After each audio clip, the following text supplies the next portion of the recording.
Fur baby. Not to be confused with Furby. It's an informal term for a furry pet that's considered a child by a human. We know what this looks like. Pets dressed up in clothes, pet influencers, dog spas, cat retreats, dog parent Facebook groups, cat memes, backpacks, strollers, shoes, and gourmet pet food. In the US, there's even a National Dog Mum Day and a National Dog Dad Day. Every once in a while, journalists freak out trying to explain this phenomenon. There's numerous arguments for and against. There's arguments between dog and cat people. Cats are becoming children and children are becoming cats? What is going on? What's up, guys? Welcome back to the Daily Mind Trap, where my hope is that collectively we can learn about our world, develop self-awareness, and maybe even find comfort in chaos. Today we're doing a deep dive into a very important and relevant topic, one that has garnered significant controversy and arguably has resulted in the division of the very fabric of our modern society. So today we're asking, so are pets like babies now?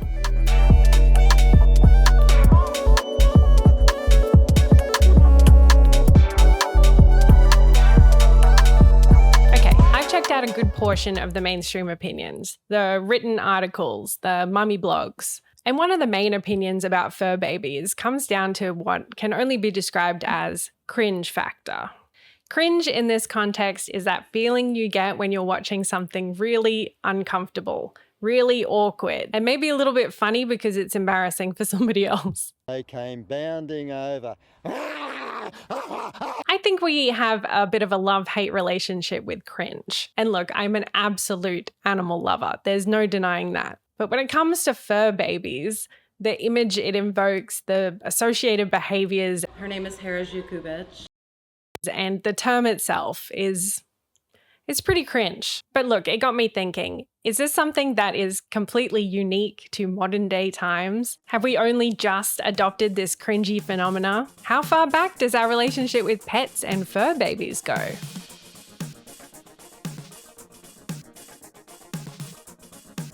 Yay, I get to talk now. The domestication of animals and the practice of keeping them as pets is believed to have started thousands of years ago, possibly as far back as the Paleolithic era. Dogs were the first animals to be domesticated by humans and the only animal domesticated before the advent of settled agriculture. This guy, and all of their friends love dogs so much that they've dedicated their professional lives to trying to find out everything they can about the history and evolution of dogs and wolves, including a massive discovery that dogs were actually domesticated twice by humans.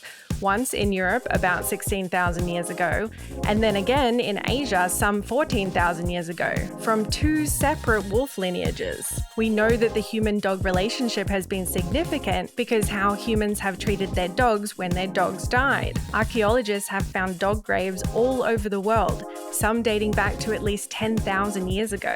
And even before that, humans and their dog companions were buried together. But wait, there's more. Humans have been #Petstagramming for ages. We've found paintings all over the globe of our furry pals assisting us with hunting, protection, and pest control. It's also likely that as long as humans have lived, we've kept baby animals around for fun and companionship. And there are many instances in history of dogs and cats being kept as status symbols and good luck charms. And that's not even counting the extensive depictions of canines and felines in mythological stories that persist to this day, with many urban legends still resulting in real-world sightings.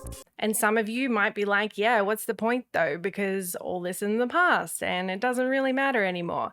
And to that I say, yeah, but nah. The black dog, for instance, is a recognized folklore motif. The motif index and the AT or ATU indices are regarded as standard tools in the study of folklore, developed by American folklorist Stith? Stith Thompson, he says, a motif is the smallest element in a tale having the power to persist in tradition. And motifs are super relevant because they point to concepts that have lasting symbolic significance, ideas that are woven into the fabric of our language systems, religions, cultural traditions, literature, and media. We can literally see examples of motifs everywhere. So the fact that we have such a long-standing history with domesticated cats and dogs tells us that perhaps this cringe factor isn't coming from humans simply having a close relationship with furry pets, or even the fact that we dote on them and give them special treatment. Maybe our aversion to this type of owner is for another reason.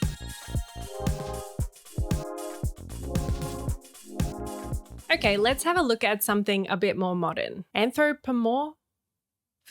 Anthropomorphism is when you think about animals or objects as though they were human. We do this all the time in popular media as a means for storytelling, but it may also serve a psychological purpose. People generally anthropomorphize to make sense of the events and behaviors they experience. Attributing emotions, attitudes, mental states, faces, and values to non-human things can make you feel connected to something. Additionally, anthropomorphizing I really don't want to have to say that anymore.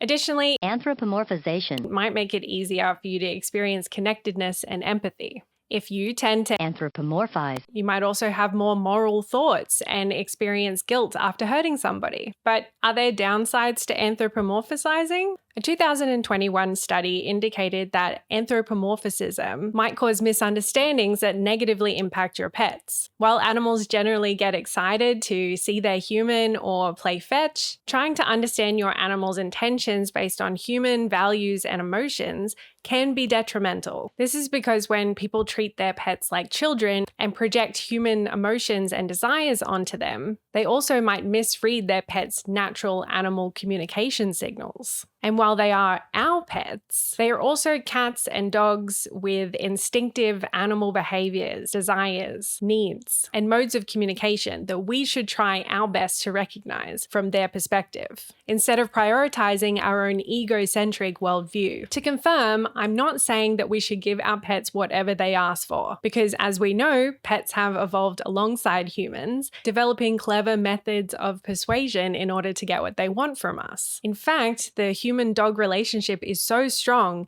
that research has shown that when dogs gaze into the eyes of their human, they stimulate the same hormonal response in the form of oxytocin that is responsible for maternal bonding. But I digress. Adopting a pet is a massive responsibility. We as pet owners are committing to providing all of the necessary components required to give this animal, who may or may not survive without the help of humans, a long, healthy, and balanced life. And that means being mindful about what we project onto them and how our decisions impact their quality of life as a cat or a dog, not as a human baby. anthropomorphize, Okay, so while pet health was a main point in the overall debate about fur babies, it wasn't necessarily the loudest opinion. Nope, that award goes to the last and final section of today's video. Check out these two articles by The Guardian. Do millennials opt for a fur baby because they're broke or scared of responsibility? Poor secco, anyone? Millennials splurge on pampered pets. Talk about cringe. I know what you're thinking. These are just some highly biased opinion pieces with almost no substantiating evidence to back up the few claims that they do make that aren't anecdotal or clearly brand sponsored. And yeah, you're right. But are there actually mothers out there who feel deeply offended by pet owners encroaching on the club of parenthood? Or are these just two of many examples where the media can harness the moral outrage of their primary readership group and encourage meaningless conflict between different generations of people?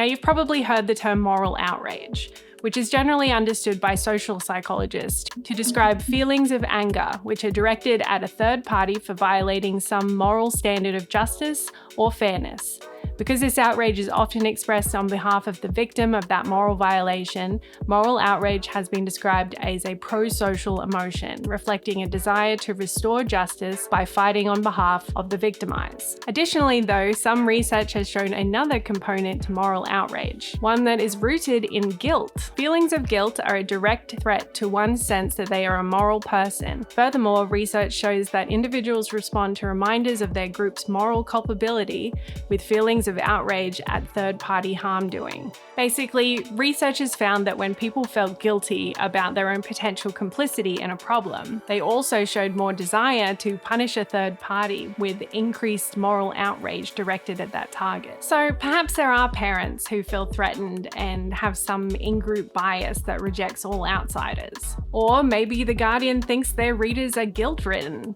and stories like this allow readers to express outrage and inflate their own sense of personal morality.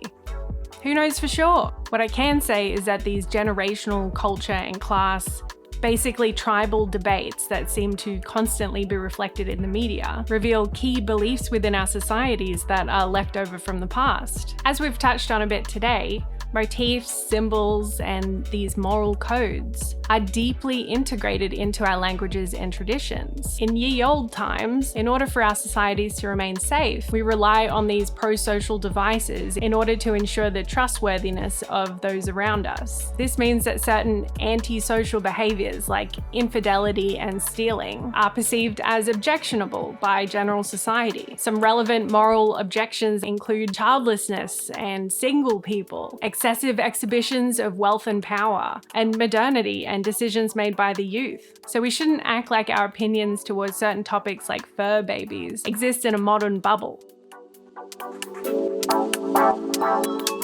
Okay, here's some final thoughts that I'm having about cringe. Although I recognize that this is not everybody's preferred way of acting or showing affection, baby talk or behaving in a more childlike manner with your partner and pets is a way that some people express affection, playfulness, and vulnerability. Research suggests that baby talk and other playful behaviors function in a process of intimate psychological connection. Basically, it's a part of how we connect with other living things. Talking and engaging playfully with our pet can also reduce stress and anxiety, increase feelings of social support, and improve overall well-being. And I'll admit that it might be cringy for somebody else to watch me singing to my dogs. And there are absolutely valid points when it comes to overindulging your pets. However, I would be a huge hypocrite if I pretended that my dogs weren't a huge part of my family and weren't completely adored. So I don't really think I care about cringe.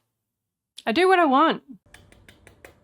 For now, let's leave it with this. 2020 marked a dramatic increase in pet adoption rates and pretty much anything else you could buy as well. We saw consumers shuffling money into Jeff Bezos's pockets as we all struggled to deal with global crisis. Many people, including myself, have been struggling to come to terms with an unknown future, an insidious cloud of darkness that threatens our existing ways of life. You might also be at an age where you're bombarded with social and biological pressures to have children, not to mention the constant stream of messages from popular media. There's recession, a housing crisis, financial and job insecurity. And yeah, sometimes I do feel unprepared for the realities of the world that we live in, and nihilistic about what I can hope to achieve in my lifetime. Why are we spending so much money on pets?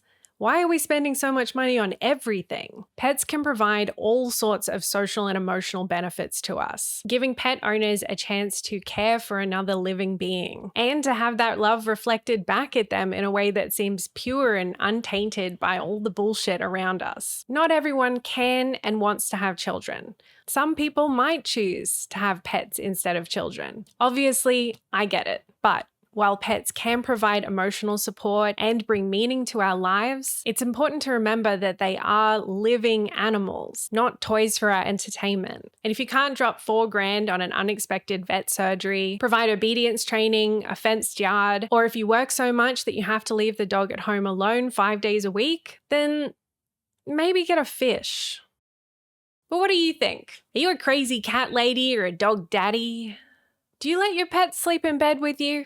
Or is it all just too cringe? I'm going to leave it there for today. Thank you so much for watching. I hope that you got something out of this video. And if you haven't already subscribed, please know that I appreciate every single like, comment, and subscription that you guys choose to send my way. I'm truly so stoked that I get to talk to you guys. Thanks for checking in. This was the Daily Mind Trap. I'll see you next time.